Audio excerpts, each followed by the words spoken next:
Buenas noches con todos. Bienvenidos a nuestra sesión de la semana 11. En esta ocasión vamos a ver el tema de costo de capital.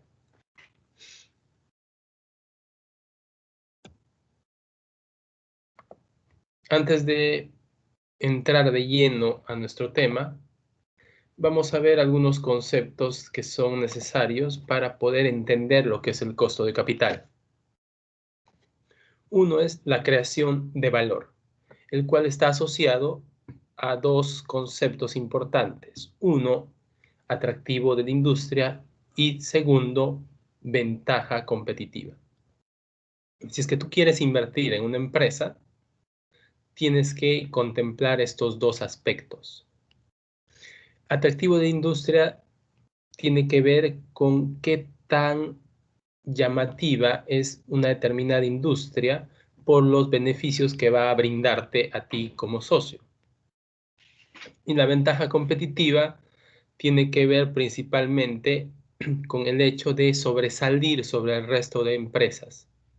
El hecho de que una empresa sobresalga sobre otra va a implicar que va a generar mejores ventas y se podría inferir que también va a generar mejores beneficios.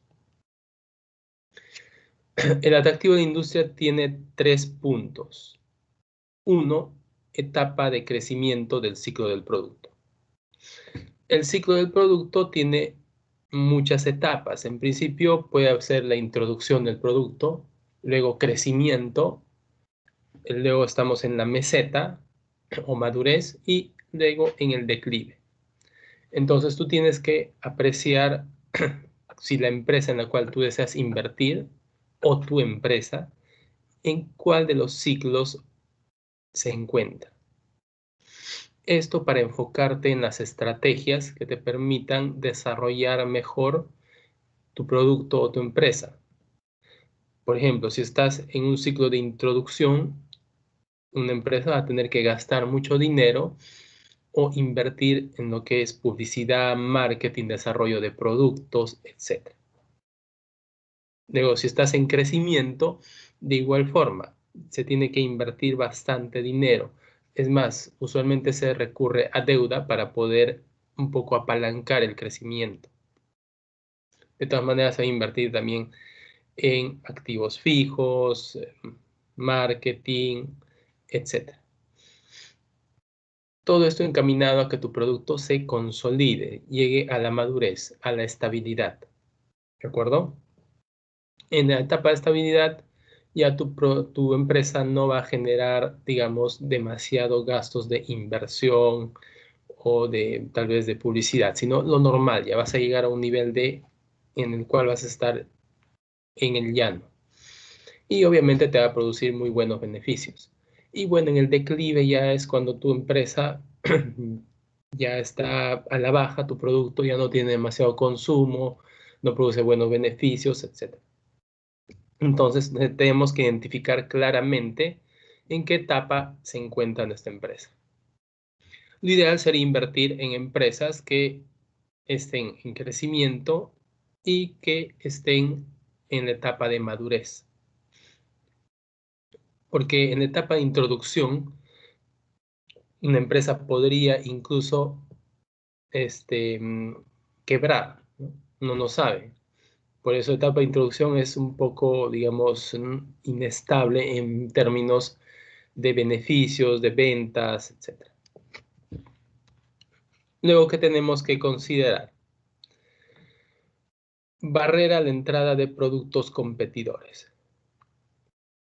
En este caso, va a depender mucho de la empresa en la cual nos enfoquemos. Hay empresas o industrias o sectores incluso en los cuales las barreras de entrada a productos competidores no es posible aplicarlo o es muy difícil. ¿Qué significa barrera de entrada a productos competidores? Significa que va a haber ciertos requisitos, puede ser de carácter legal, de carácter técnico, de carácter tecnológico, de carácter de capital o de patrimonio, que impida que surjan nuevas empresas competidoras. Bueno, aparentemente Esto no se debería dar en un libre mercado, pero por las razones que les indico, tecnología, capital, legislación, etcétera, se da. Entonces, cuando tenemos estas barreras, garantizamos en cierta forma que no entren demasiados competidores, puesto que cuando ingresan muchos competidores al mercado, ¿qué sucede con los precios, con los beneficios? Van a bajar. ¿Por qué? Porque hay mucha oferta. Eso es lo que ocurre, por ejemplo, con las bodegas. Se abre una bodega, luego se abre otra bodega, y se abren muchísimas bodegas. ¿Y qué sucede? Los márgenes son bastante estrechos, son muy pequeños. Por lo tanto, tienes que rotar muchísimo tus mercancías. E incluso llega de repente una situación en la cual hay tantas bodegas que algunas ya empiezan a quebrar. ¿Por qué? Porque no tienen clientes. Eso es lo que sucede cuando se ingresa demasiado competidores en un mercado.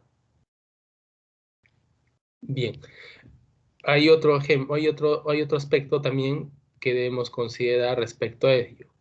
Hay empresas que tienen oligopolios o monopolios, ¿no?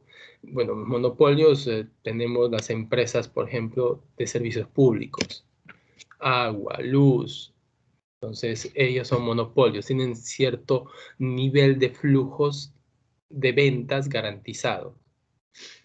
Luego, oligopolios también, que se reparten muy pocas empresas en el mercado, en el sector financiero, por ejemplo, en el caso de los bancos, ¿no? Obviamente hay competidores cercanos, como son las cajas, las cooperativas, ¿no? Pero a niveles de bancos grandes, ¿no? Son oligopolios, hay 4, 5, 6 bancos. A eso se refiere las barreras de entradas. Te va a garantizar cierto nivel de estabilidad y de ventas también. Es muy importante esto. Y bueno, tenemos otros mecanismos de protección como patentes, poder monopólico temporal, precios de un oligopolio, bueno, lo que les estaba manifestando, ¿no? El desarrollo de patentes que se desarrolla en base a investigaciones es muy importante para una empresa. Obviamente no todas las empresas van a hacerlo porque no todas las empresas se dedican a ello. Puede ser empresas del sector farmacéutico, tecnología, etc. Entonces, es muy importante porque te da una ventaja competitiva la patente. Igual ya hemos hablado de los monopolios y también de los oligopolios. Luego, de ver el atractivo de la industria, tenemos que ver las ventajas competitivas. Una empresa puede ser competitiva en 4 aspectos principales: costo, marketing y precio, calidad percibida y capacidad organizacional superior. Costo. Las empresas que son líderes en costo, usualmente digo, van a producir o manufacturar productos dirigidos al consumo masivo. Puede ser de repente ropa, calzado, alimentos o servicios. Pero estas empresas se caracterizan por, digamos, minimizar sus costos al máximo.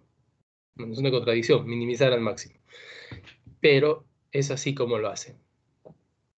¿Para qué? Para ofrecer productos de bajo precio y poder, digamos, rotar rápidamente sus productos. Luego, el costo no se podría aplicar en diversos sectores, ¿no? Hay empresas que se dedican, por ejemplo, en el rubro de los autos. Puede que los autos chinos tengan una gestión de costos, orientada obviamente a minimizarlos, pero habrá otros autos, de repente como marcas como Audi, BMW, etcétera, que no se fijan en ese aspecto, puesto que su nicho de mercado o su público objetivo es otro. Entonces va a depender también a quién se orienta estos productos. Luego tenemos el marketing y el precio. Una forma de poder obtener ventaja competitiva es posicionándote en la mente de las personas, es decir, haciendo que un cliente sea fiel a tu empresa, a tu producto, a tu marca. Usualmente se trabaja con marcas para lograr fidelidad, ¿no? Pero bueno, también puede ser que sean fieles a diversas empresas, dependerá del tipo de producto que estés comercializando. Y luego el precio. Obviamente va a haber distintos niveles de precio respecto a diversos productos. Puede que tú produzcas de repente ropa y tengas un precio orientado hacia cierto nivel socioeconómico. Puedes tener otra submarca que produzca ropa también de repente algo menos de calidad, por así decirlo, y que vaya orientado a otro nivel socioeconómico. Va a depender mucho a quién te orientes. Luego, calidad percibida. La calidad percibida tiene que ver con dar más por menos. Es decir, ¿sabes qué? Yo voy a comprar un producto, pago por ese producto y aprecio que la calidad del producto es mayor a la cual yo he pagado. Entonces tú dices, este producto pareciera que cuesta más de lo que efectivamente he pagado, te sientes satisfecho. Habrá ocasiones en las cuales vas y compras un producto y bueno, lo ves y dices, oye, he pagado tanto por este producto porque no satisface, ¿no?, tu expectativa. Cuando un producto no satisface la expectativa respecto al costo-beneficio, es cuando el cliente deja de consumir ese producto. Por lo tanto, es muy importante que la calidad percibida de nuestros productos sea superior o al menos se equipare al costo por el cual estás tú adquiriendo ese producto, ¿no? Pagas algo y dices, ah, bueno, me parece acorde a lo que estoy pagando. Nunca menos, porque el menos definitivamente va a crear una mala imagen de tu producto. Luego, capacidad organizacional superior. Esto tiene que ver con el saber hacer. Si ahora han escuchado el know-how, entonces esto tiene que ver mucho con todos los procesos, tanto administrativos y de producción, que se logran a través de la experiencia. Una empresa es igual que nosotros. Vamos adquiriendo experiencia a medida que vamos desarrollándonos o vamos poniendo en práctica lo aprendido. De igual forma, la empresa va a ir mejorando sus procesos, principalmente administrativos, adquisiciones de materias primas, ¿no? Por todas las áreas, recursos humanos, operaciones, logística, ventas, etcétera, va perfeccionando sus estrategias de tal forma que logra agilizar mucho más todos esos procesos. Entonces, conoce a la perfección cómo hacer su trabajo. Eso le da una ventaja, puesto que una empresa que recién inicia, digamos, es incipiente en todo esto y va a tener cierto nivel o le va a tomar cierto tiempo para poder lograr esta perfección. Entonces, ya saben, muchachos, es importante que tomemos en consideración atractivo de industria y ventaja competitiva a la hora de invertir. No invirtamos sin analizar estos aspectos. Al menos tienes que lograr algún tipo de ventaja competitiva si quieres ingresar con buen pie en un negocio. Si no logras ventaja competitiva, bueno, vas a ser uno más del montón. Y bueno, ese ser uno más del montón no aporta demasiado, ¿no? Vas a estar en pelea de precios, de ofertas, etc.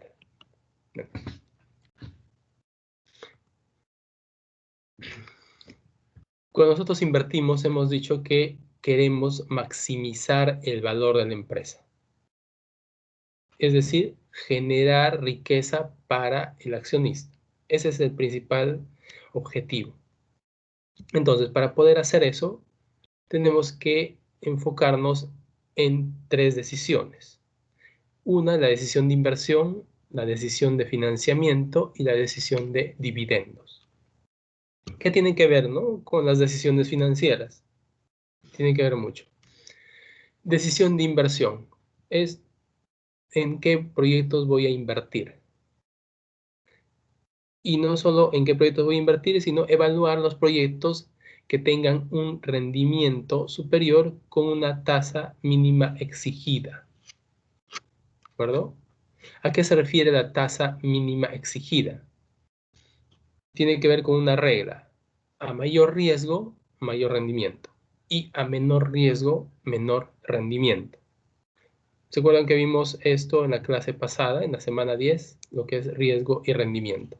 Tiene que ver con la tasa que tú exiges al hacer una inversión. Por ejemplo, voy a invertir $100,000 en un negocio como socio. Ya, yo quiero una tasa de rendimiento del 15%, por ejemplo, ¿no? Eso se refiere la tasa de rendimiento que tú exiges. Luego, el rendimiento, bueno, debe ser obviamente ponderado en el tiempo y se basa en sí en los flujos de caja incrementales, reflejado en los ingresos menos los egresos que tienen que ver con los costos y gastos. Entonces, ya sabemos que el rendimiento, como hemos visto a lo largo del curso, es ingresos menos costos menos gastos y menos el impuesto a la renta. Luego, la decisión de financiamiento. Seleccionar la mezcla de financiamiento que maximice el valor de los proyectos y que se ajusten al tipo de activo que se está financiando. Bueno, hemos visto que las mezclas de financiamiento va a incluir financiamiento interno y financiamiento externo. El financiamiento interno, capital o aporte de los socios, y el externo, deuda. Para ello tenemos que evaluar las tasas de rendimiento exigidas. Por ejemplo, si yo necesito capital y estoy contemplando dos fuentes de financiamiento, uno bancario y lo otro aporte de un socio que quiere ingresar a la empresa. Si el socio me pide una tasa de rendimiento del, no sé, 15%, hemos dicho, y el banco me pide una tasa de rendimiento del 9%, entonces voy a tener que evaluar los pros y los contras de incluir un nuevo socio versus coger la deuda del banco. Evalúo las tasas y también deberé evaluar otros aspectos, ¿no? Por ejemplo, en el caso de la deuda bancaria voy a tener que devolver el capital. Entonces tendré que ver si mis flujos me van a dar para poder retornar el capital en el tiempo que yo estimo. De otro lado, al socio no le voy a devolver el capital. Lo devolveré si es que se retira, pero voy a compensar ese retiro con el ingreso de un nuevo socio. Va a ser una con otra. Es decir, el socio va a vender sus acciones a otro. Y de esa forma se va a producir la salida o el traspaso de las acciones. No va a haber una salida neta de la empresa para pagarle al socio sus acciones. Entonces tendríamos que evaluar esos aspectos. Tipo de financiamiento. Debe de ajustarse las características del activo a ser financiado. En este caso, si voy a financiar activos de corto plazo, hemos dicho que debemos de coger deuda de corto plazo. Principalmente activo de corto plazo, me refiero al capital de trabajo. Y de otra parte, si voy a financiar activo fijo, voy a tener que buscar financiamiento de largo plazo. Y por último tenemos la decisión de dividendo. Dice, determinar el volumen óptimo de distribución de dividendos que permita mantener una política adecuada de autofinanciación y una retribución suficiente a los accionistas. Bueno, hemos dicho que alguien invierte en una empresa para obtener valor agregado. Ese valor agregado se manifiesta a través de los dividendos. Entonces, yo tengo una utilidad neta. De esa utilidad neta, un porcentaje la voy a distribuir a mis socios como dividendo. Y el otro porcentaje lo voy a incluir nuevamente a la empresa en la parte del patrimonio.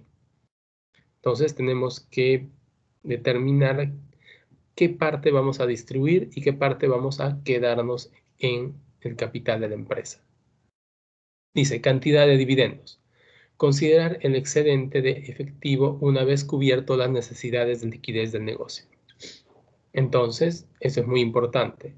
Si es que tú no tienes liquidez, es decir, tienes déficit de capital de trabajo, principalmente en liquidez, dinero. Entonces tú no puedes distribuir dividendos porque el pago de dividendos es en efectivo. Entonces, si no tienes de dónde, no estás en la capacidad de pagar a tus socios. Tendrás que esperar a que se genere la liquidez suficiente para poder dar ese dividendo. Y los tipos de dividendo, bueno, van a depender mucho si son, hemos dicho, acciones preferentes y acciones comunes.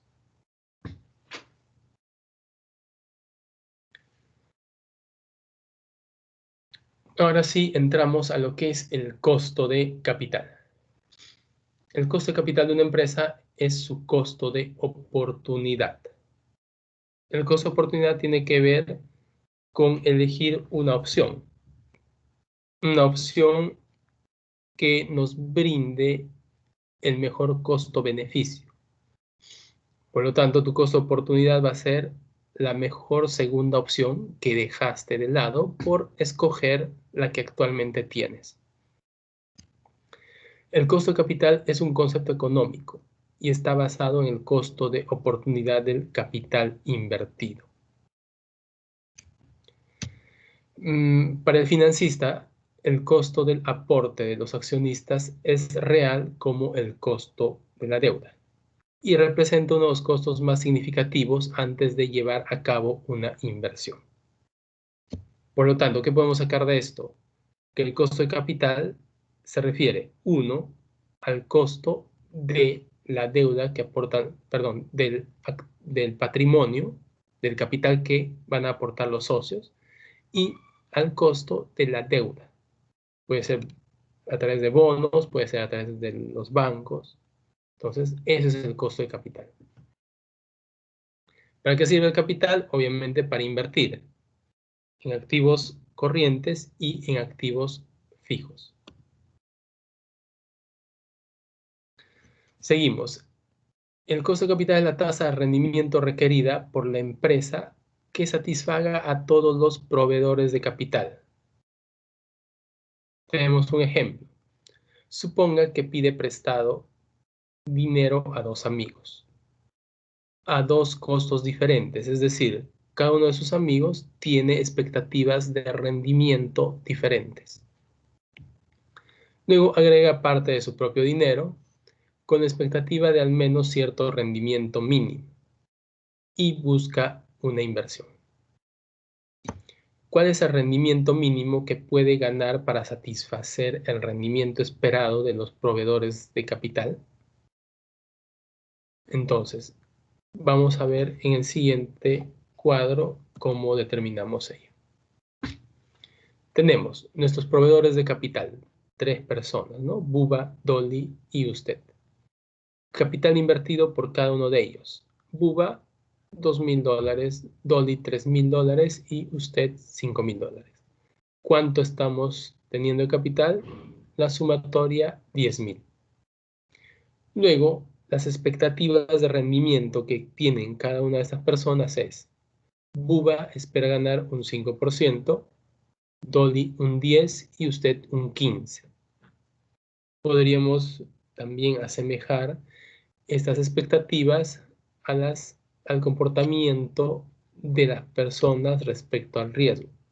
Podríamos decir que Buba es adversa al riesgo, 5%, Dolly es indiferente al riesgo, 10%, y usted es preferente por el riesgo, 15%. Podríamos decir, no estoy diciendo que sea cierto. Dependerá del negocio. De repente, el negocio en el cual ellos están incursionando tiene una media de rendimiento de 20%. Entonces, podríamos decir que los tres son adversos al riesgo. O por el contrario, el negocio en el cual están incurriendo tiene una media de, no sé, 4%. Podríamos decir que los tres son preferentes por el riesgo. Entonces, va a depender del negocio. Luego tenemos proporción del financiamiento total o ponderación o peso de lo que ellos están invirtiendo respecto a la totalidad del capital. Tenemos, si sacamos 2.000 entre 10.000, PUBA va a tener un porcentaje de participación del 20%. De igual forma, Dolly, 3.000 entre 10.000 me va a dar 30%, y usted, 5.000 entre 10.000 me va a dar 50%. Costo ponderado. El costo ponderado implica la multiplicación del rendimiento esperado por cada accionista por la participación que tiene su capital respecto al capital total. Tenemos BUBA, costo ponderado 5% del rendimiento esperado por el 20% de su participación en capital me da 1%. Dolly, 10% por 30%, 3%.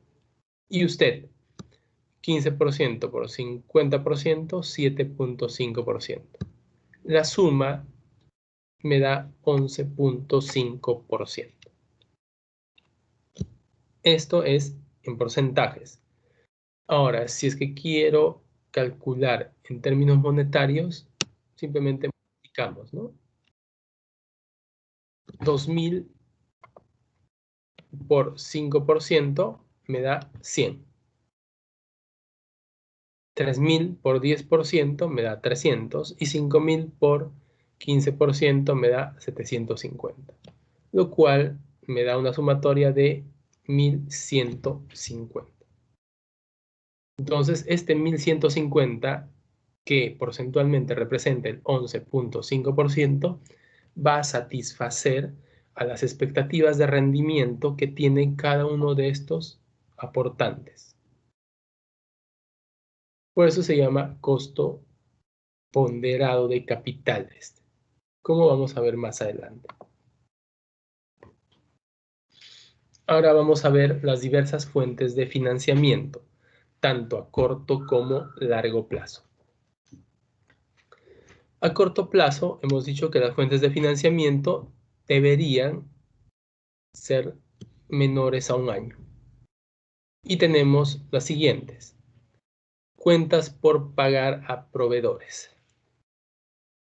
Los proveedores nos van a dar usualmente periodos de gracia o un tiempo para poder pagarles. Obviamente va a depender mucho del negocio en el cual nos desempeñemos. Habrá rubros de negocios en los cuales los proveedores no te dan ni un par de días para pagar, ¿no? Te piden pagar casi al contado. Pero hay otros negocios en los cuales sí los proveedores te dan cierto tiempo para poder cancelar. Entonces, es muy importante poder aprovechar el periodo que nos dan los proveedores, puesto que estos no cobran interés. A la deuda con proveedores también se le llama financiamiento espontáneo, porque no tiene interés y surge de la operatividad pura de la empresa. Luego, anticipo recibido de clientes. En este caso, en diversos sectores de negocio, los clientes nos van a dar anticipo con la finalidad de garantizar que nosotros le otorguemos algún servicio o le otorguemos algunos bienes. Eso también es una fuente de financiamiento a corto plazo muy importante. Hay sectores en los cuales trabajan mucho con anticipos de clientes y ya suplen los préstamos a corto plazo, por ejemplo. Y los anticipos de clientes tampoco nos van a generar intereses. Otra fuente de financiamiento muy importante son los préstamos bancarios de corto plazo. Estos tienen un costo más reducido, puesto que son de, por ejemplo, 2 meses, 3 meses, 4 meses, ¿no? Entonces tienen un costo bastante bajo y nos ayudan con facilitarnos fondos para cubrir nuestro capital de trabajo principalmente. Retenciones de impuestos por pagar. Bueno, también es una fuente de financiamiento que nos va a brindar cierto nivel de liquidez. Por ejemplo, hay un sistema de pagos que se llama detracción. En este, si es que tú tienes por pagarle al cliente 100, no le pagas los 100, le pagas, digamos, 90. Y los 10 que falta, lo vas a depositar a una cuenta bancaria de tu cliente. Entonces,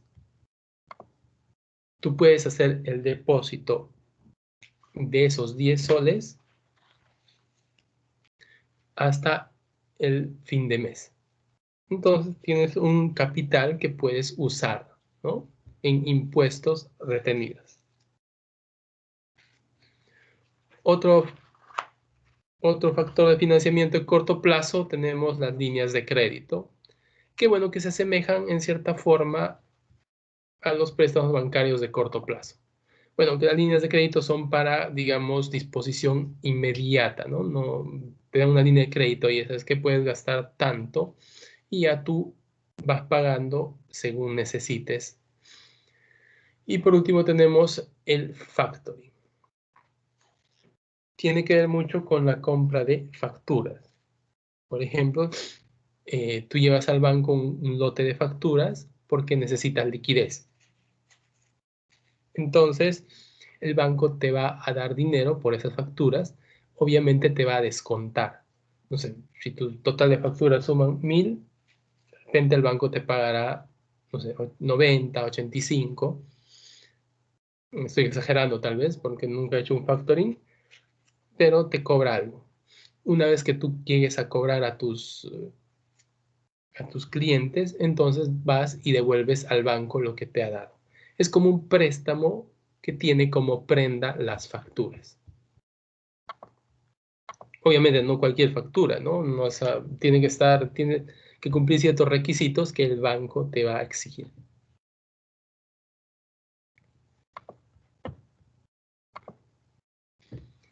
¿Para qué nos sirven estas fuentes de financiamiento de corto plazo, que son operativas? Uno, para financiar nuestro capital de trabajo. Eso principalmente, puesto que cuando nosotros no tenemos suficiente capital de trabajo, no podemos mover adecuadamente nuestro proceso productivo. Entonces, el financiamiento de corto plazo nos va a facilitar fondos para poder lograr esa dinámica en nuestro trabajo operativo. Y también para cubrir el ciclo de conversión de efectivo, que obviamente está asociado a lo que es el capital de trabajo. Ya hemos explicado bastante lo que es el ciclo de conversión de efectivo.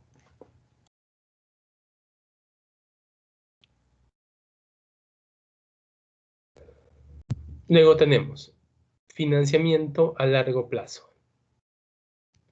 Entre las fuentes principales de este financiamiento tenemos el aporte de capital de socios, que ya hemos visto, puede ser a través de la compra de acciones comunes o acciones preferentes. Utilidades retenidas. Hemos dicho que parte de la utilidad neta que no se reparta como dividendo va a formar parte, valga la redundancia, de nuestro patrimonio. A eso se llama utilidades retenidas. Ojo que estas utilidades retenidas no es dinero en efectivo. Puede ser dinero efectivo, pero usualmente está distribuido entre dinero en efectivo, cuentas por cobrar, mercancías y activo fijo. En esos 4 rubros va a estar distribuido el importe total de las utilidades retenidas. Luego, tenemos préstamos bancarios de largo plazo, que también nos van a ayudar a financiarnos. Los préstamos bancarios y la emisión de bonos conforman una de las fuentes de financiamiento principales que representan deuda. Por una parte tenemos aporte de capital o capital propio y por otra parte la deuda. La deuda estará compuesta usualmente por préstamos bancarios y por la emisión de bonos de corresponder. Obviamente, para tomar una deuda a largo plazo vamos a tener que evaluar la conveniencia de pagar los intereses y también de devolver el principal. Luego tenemos emisiones de bonos. En este caso, ya los bonos tienen un costo de capital mucho menor que la deuda bancaria y te permiten incluso obtener mucho mayores fuentes de financiamiento, un importe muchísimo mayor al que te prestan los bancos. Luego tenemos el arrendamiento financiero, usado principalmente para la adquisición de activos fijos. Bueno, la figura de arrendamiento financiero es el banco compra el activo fijo para arrendártelo a ti. Así de simple. Y tú vas a pagarle periódicamente al banco. Una vez que termine el plazo de arrendamiento, existe una opción de compra, la cual tú puedes ejercer o no y te quedas con el activo.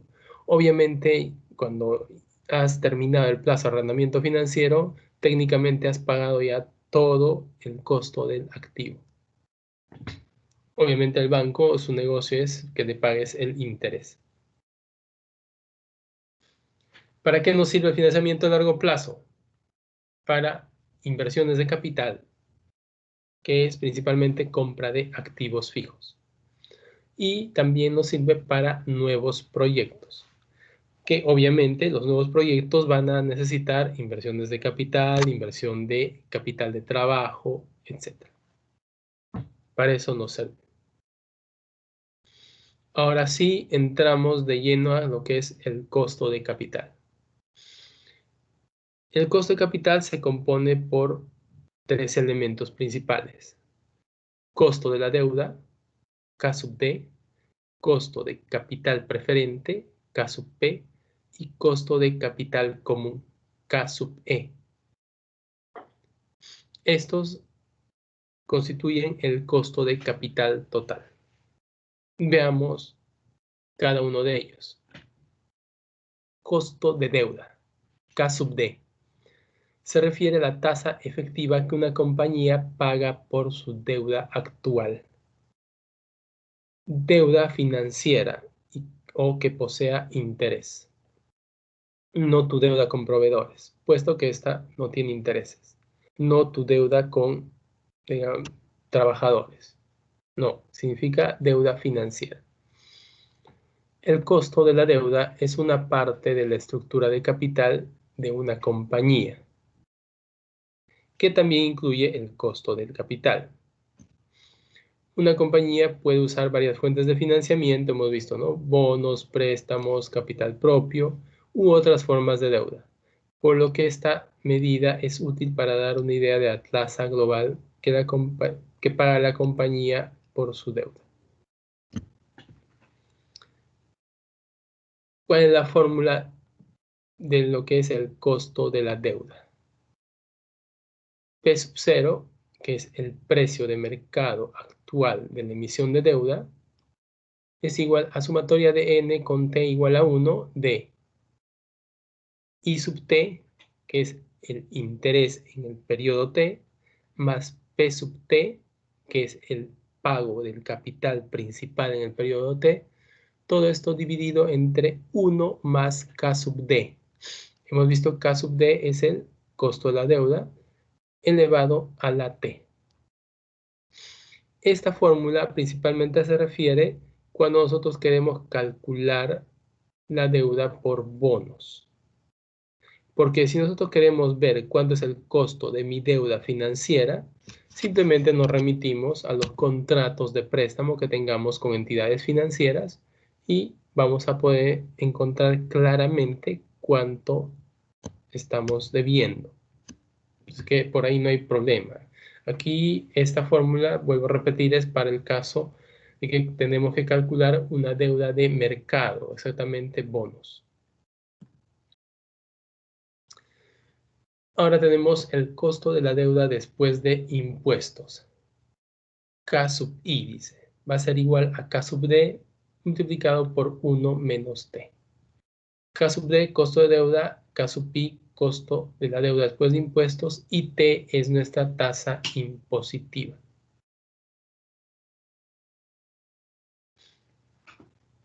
Luego tenemos costo de acciones preferentes. El costo de las acciones preferentes es una función de su dividendo establecido. Este dividendo no es una obligación contractual de la empresa, más bien se paga a discreción del consejo directivo de la compañía. En consecuencia, a diferencia de la deuda, no crea un riesgo de bancarrota legal. Bien, entonces, el costo de las acciones preferentes no está supeditado a un contrato, es decir, no es de cumplimiento obligatorio. Va a depender mucho de la disponibilidad, hemos visto, de liquidez. Hemos dicho también que las acciones preferentes gozan de preferencia en el reparto de utilidades respecto a las acciones comunes. Luego, las acciones preferenciales es un valor que tiene prioridad en lo que se refiere al pago de dividendos y a la distribución de activos si la compañía se disuelve. La mayoría de las corporaciones que emiten acciones preferentes o preferenciales tienen la intención de pagar dividendos establecidos. ¿Por qué razón una empresa emite acciones preferentes? Para incentivar que las personas compren sus acciones, puesto que las acciones preferentes son acciones de inversión netamente, que te van a redituar dividendos. Por lo tanto, las compañías usualmente procuran sí o sí pagar dividendos a estas acciones o a estos accionistas. Obviamente siempre y cuando obtengas utilidades. Si es que no obtienes utilidades, posiblemente no vamos a pagar dividendos. Veamos nuestra fórmula. Es súper simple. Costo de acción preferente va a ser igual a dividendo de la acción preferente entre el precio actual de mercado de la acción preferente. ¿De dónde saco el precio actual de mercado de mi acción preferente? Bueno, nos remitimos a las páginas financieras, ¿no? Puede ser en este caso a la Bolsa de Valores de Lima, a Yahoo Finance, etc. Entonces, ahí vamos a poder apreciar cuánto está mi acción preferente en el mercado. Recordemos que estamos trabajando a precios de mercado, no a valores históricos. Y por último, tenemos el costo del capital accionariado. Dice, el costo del capital accionariado es, sin duda, el costo más difícil de medir. El capital accionariado puede reunirse de manera interna. ¿Cómo lo hacemos? Reteniendo utilidades, principalmente. O también podemos reunir el capital accionariado de forma externa, como vendiendo acciones ordinarias. ¿Sí? Dos formas de reunir nuestro capital. En teoría, se puede pensar que el costo de ambos como la tasa de rendimiento mínimo aceptable que la compañía debe ganar sobre la porción de capital financiada de un proyecto de inversión para mantener sin cambio el precio de mercado de las acciones ordinarias de la empresa. Entonces, podríamos decir que nuestro rendimiento está asociado con el precio de mercado de la empresa. ¿Por qué? Porque en base al rendimiento nosotros vamos a pagar dividendos. Hemos visto, ¿no? Cuando alguien quiere invertir en una empresa, va a ver cuánto rendimiento le va a proporcionar. Entonces, si cumple sus expectativas, invierte. Si no cumple con sus expectativas, no va a invertir en nuestra empresa. Por lo tanto, el costo el costo de ambos en la tasa de rendimiento mínimo aceptable que la compañía debería de ganar sobre la porción de capital financiada. Entonces, si es que una compañía no gana ese nivel de ingresos, obviamente su rendimiento va a decaer. ¿Por qué? Porque vas a pagar menos dividendo. Entonces, vas a ahuyentar la inversión en tu empresa.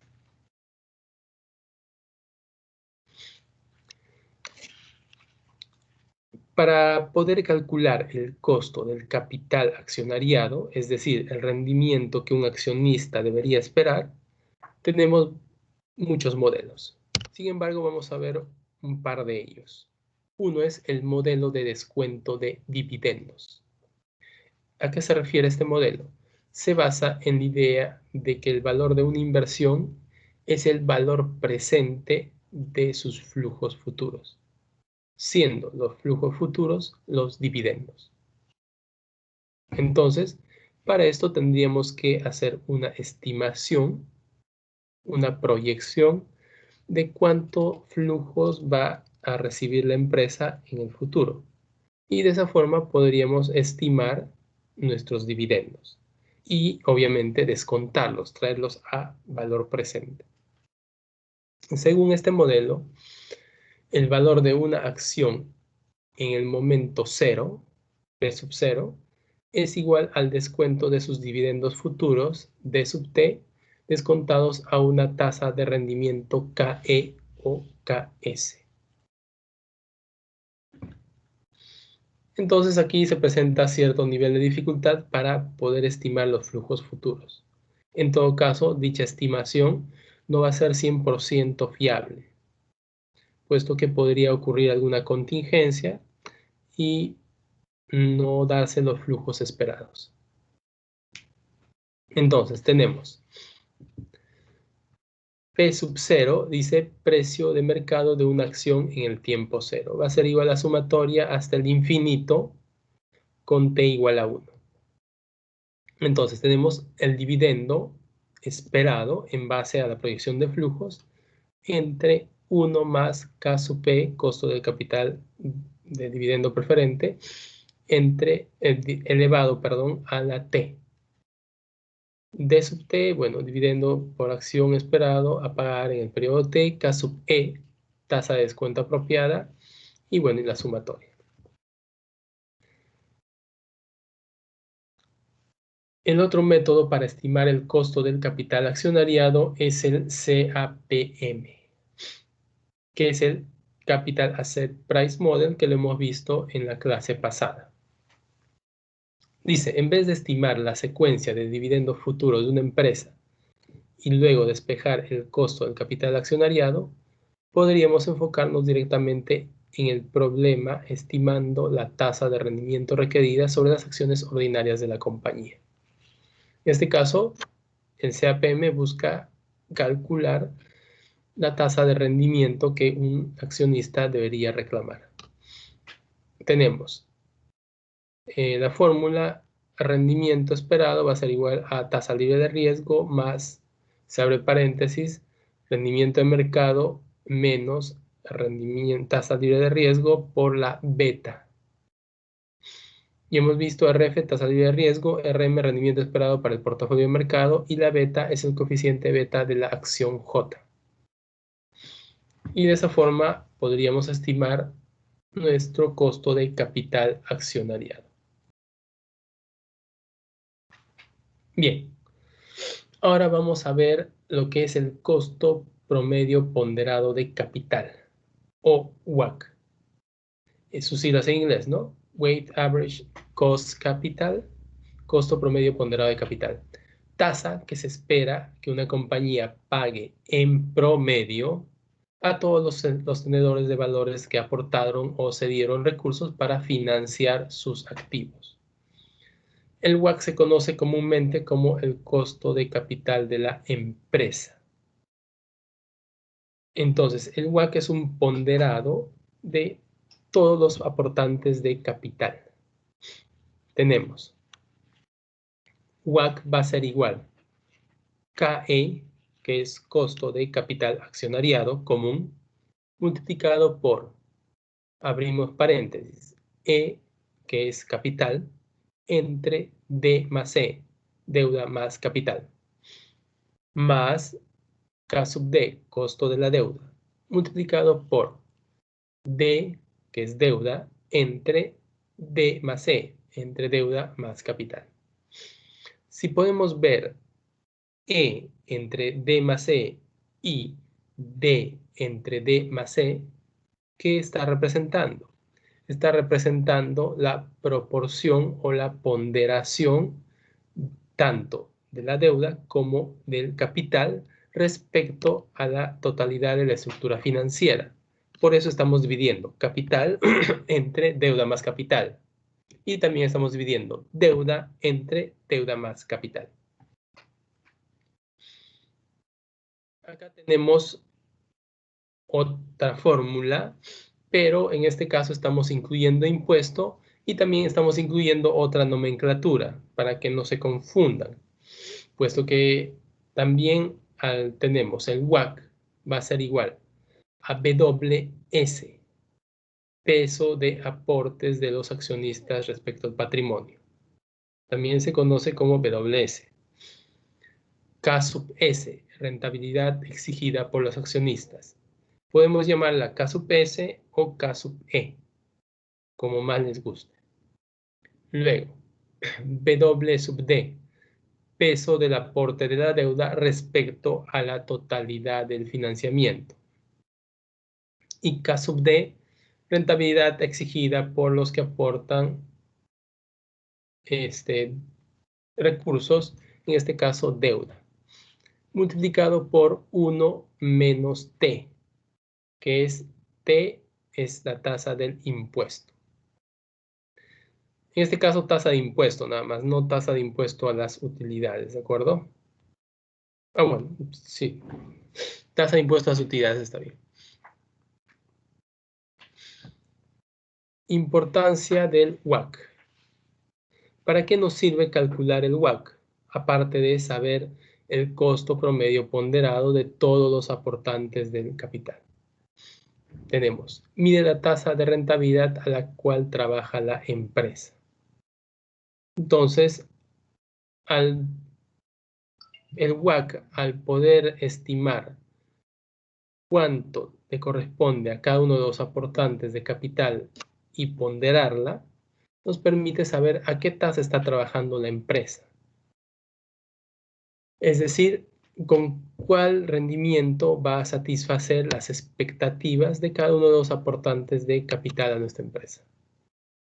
Luego, sirve de referencia cuando evaluamos proyectos relacionados a dicha empresa. ¿Eso qué quiere decir? Cuando nosotros realicemos la evaluación de nuevos proyectos, vamos a realizarlo a través de la misma tasa, que es el WACC. Por ejemplo, si la empresa tiene un WACC de 15%, yo voy a evaluar nuevos proyectos a esa tasa, con 15%, puesto que yo voy a asumir que mis aportantes de capital van a ser los mismos y van a mantener con su tasa de rendimiento esperada. Pasamos al siguiente. ¿Para qué sirve el WACC? Principalmente nos va a servir para la decisión sobre arrendamiento o compra de activos. ¿Por qué? Si es que yo arriendo un activo, ¿cuál va a ser el costo que voy a pagar por él? Y si yo compro un activo, ¿cuál va a ser el costo que voy a pagar por el préstamo que me van a dar para comprar dicho activo? Entonces voy a evaluar respecto a mi WACC. Luego, fijación de precio de mercado de las acciones comunes. Hemos dicho que los accionistas van a invertir en función a la tasa de rendimiento que esperan recibir. Y eso se manifiesta a través del reparto de dividendos. Entonces, a través del cálculo de WACC voy a poder ser capaz de fijar el precio de mercado de mis acciones comunes. Sin embargo, yo puedo fijar este precio, pero el mercado se va a encargar de regular el precio de mis acciones comunes en base a las expectativas que se tenga sobre mi empresa. Si es que mi empresa va a realizar una fusión de repente con otra empresa, o está desarrollando nuevas tecnologías, o va a construir una nueva planta de producción, entonces mis acciones posiblemente suban de precio. ¿Por qué? Porque se supone que estas acciones de estrategia me estoy refiriendo, van a generar flujos de efectivo mayores para mi empresa. Por lo tanto, si existen mejores y mayores flujos de efectivo, eso implicará que voy a distribuir más dividendos. Por lo tanto, mi precio va a subir. ¿Qué más nos va a permitir el WACC? Establecer una política de emisión de nuestros bonos. ¿Por qué nos va a permitir esto? Porque cuando emitamos los bonos vamos a procurar considerar un costo acorde para que nuestro WACC no se modifique o no varíe demasiado. Recordemos que el WACC es el costo promedio ponderado de todos los aportantes y los bonos también son aportantes de capital a nuestra estructura financiera. Bien. Con esto damos por concluida nuestra sesión de hoy. Quedo atento a cualquier pregunta o comentario que tengan respecto a la parte teórica. Muchas gracias por la atención.